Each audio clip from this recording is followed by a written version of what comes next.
یہ کہانی ایک پارک کے آسیب کی ہے۔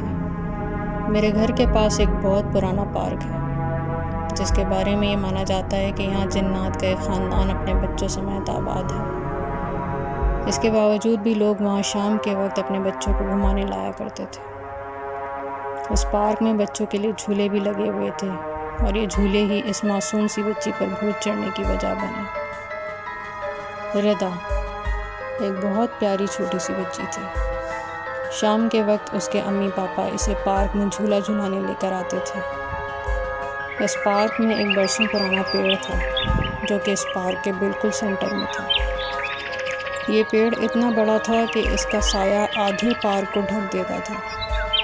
لوگ زیادہ تر اس پیڑ سے دور ہی رہتے تھے کیونکہ ان کا ماننا تھا کہ جنات کا جو خاندان یہاں آباد ہے وہ اسی پیڑ میں رہتا ہے۔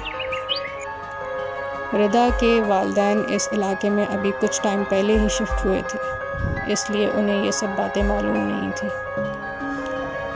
اس درخت پر ایک جھولا بھی لٹکا ہوا تھا جو ہمیشہ خالی رہتا تھا اور کوئی اس کے آس پاس بھی نہیں بھٹکتا تھا کیونکہ لوگوں کا کہنا تھا کہ رات کو 2 بجے کے بعد یہ جھولا اپنے آپ جھولنے لگتا ہے اور بچوں کے کھیلنے کی آوازیں آتی ہیں۔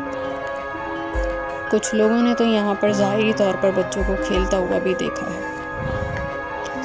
ایک بار ردا اپنے والدین سے پارک میں جانے کی ضد کرنے لگی۔ رات کے 2 بج رہے تھے۔ اس کے پیرنٹس نے اسے سمجھایا لیکن ردا ابھی چھوٹی بچی ہی تھی، اس لیے اس کی ضد کے آگے اس کے پیرنٹس اسے پارک لے گئے۔ اس وقت پارک بالکل خالی تھا، وہاں ہر طرف عجیب سی خاموشی تھی۔ اس بچی کے والدین اسے اسی درخت والے جھولے کی طرف لے گئے اور اسے جھولے پر بٹھا دیا۔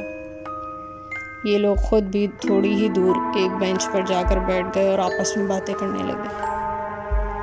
ردا کی والدہ نے اس کی طرف دیکھا تو انہیں ایک بچی سفید کپڑوں میں دکھائی دی جو کہ ردا کے پیچھے کھڑی ہوئی تھی اور اسے جھولا دے رہی تھی۔ ردا بھی اس سے ہنس ہنس کے باتیں کر رہی تھی۔ اس کی والدہ کو تشویش ہوئی تو وہ اٹھ کر جھولے کی طرف بڑھنے لگی۔ ان کے ذہن میں بس ایک ہی خیال تھا کہ رات کے 2 بجے پارک میں کوئی بھی نہیں ہے تو یہ چھوٹی بچی یہاں کیسے آئی۔ ردا کی والدہ تھوڑے قریب ہی پہنچی تھی کہ وہ بچی درخت کے پیچھے چلی گئی اور جب وہ وہاں پہنچی اور انہوں نے درخت کے پیچھے دیکھا تو وہ بچی غائب ہو چکی تھی۔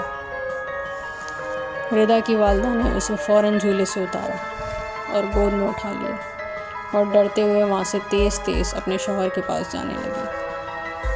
ان کا خوف سے زرد ہوا چہرہ دیکھ کر ان کے شوہر نے وجہ پوچھی تو انہوں نے ساری بات بتائی۔ وہ لوگ بہت پریشان ہو گئے اور فوراً وہاں سے اپنے گھر آ گئے۔ کچھ دن بعد ردا کے کمرے سے ہنسنے کی اور بچوں کے کھیلنے کی آوازیں آنے لگیں اور ردا کے والدین نے کئی بار اسے اکیلے کسی سے باتیں کرتے ہوئے دیکھا لیکن انہیں وہاں کوئی نظر نہیں آتا تھا۔ ردا سے پوچھنے پر وہ ایک ہی جواب دیتی تھی کہ یہ میرے نئے دوست ہیں۔ اس کے پیرنٹس اب بہت ڈر گئے تھے۔ انہوں نے ایک بھوت اتارنے والے بابا کو بلایا۔ انہوں نے بتایا کہ اس بچی پر آسیب ہو گئے ہیں اور اسی پارک سے چڑھے ہیں، اور کیونکہ ردا بھی بچی تھی اس لیے اس نے اس آسیب کو اپنے بہت قریب کر لیا ہے اور اب یہ ساری زندگی اس کا پیچھا نہیں چھوڑے گا۔ ردا کے والدین نے بہت کوشش کی کہ وہ ٹھیک ہو جائے اور کسی طرح اس آسیب سے اس کا پیچھا چھوٹ جائے۔ وہ اسے ہر پیر بابا کے پاس لے کر گئے لیکن کوئی فائدہ نہ ہوا۔ آج ردا 12 سال کی ہو گئی ہے اور اس بات کو 6 سال گزر چکے ہیں، لیکن آج بھی ردا اپنے آپ سے ہوا میں باتیں کرتی ہے اور اس کے روم سے بچوں کے کھیلنے کی آواز آتی ہے، اور یہ ہمیشہ رات 2 بجے کے بعد ہی ہوتا ہے۔